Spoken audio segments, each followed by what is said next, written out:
What if America went communist? A citizen's warning. If the United States were to adopt a communist system, the redistribution of citizens' money and resources would undergo a fundamental and dangerous transformation. For everyday Americans who cherish individual liberty, free enterprise, and limited government, such a shift would represent not just an economic upheaval, but a complete dismantling of our way of life. Centralized economic control. Communism demands the abolition of private property and business ownership. Control over all assets, land, labor, and capital would be transferred to the state. In this system, individuals lose the right to earn or invest on their own terms. Financial autonomy disappears.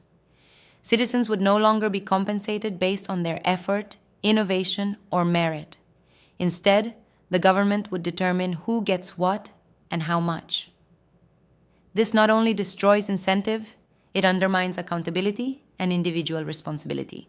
Redistribution through stipends. A hallmark of communist economies is the redistribution of wealth through state-issued stipends or a form of universal basic income. The goal is to enforce economic equality. But historical evidence tells a different story.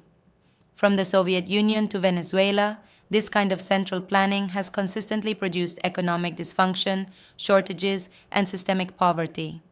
The promise of equality often results in universal misery, with the ruling elite exempt from the sacrifices they impose on others. Social services in name only.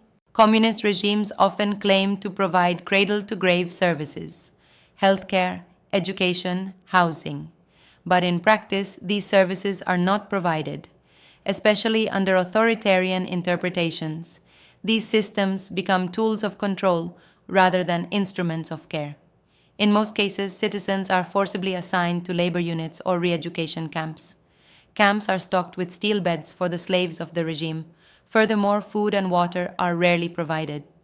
These camps are rarely equipped with proper health care or educational infrastructure, as the regime does not consider these services necessary for the state's objectives.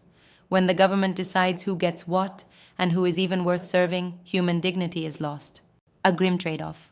Communism presents itself as a path to social justice, but its true cost is the loss of freedom, productivity, and individual worth. For Americans, the trade-off is not hypothetical, it is existential. The centralization of economic control would strip away the entrepreneurial spirit that built the nation. The redistribution of wealth would punish achievement and reward conformity, and the politicization of social services would turn citizens into subjects. Conclusion: communism does not just reassign dollars, it rewrites the relationship between the citizen and the state. In doing so, it erases the values that have long defined American life. For those who value freedom, the free market, and the dignity of work, the prospect of a communist United States is not just unthinkable, it is a call to vigilance.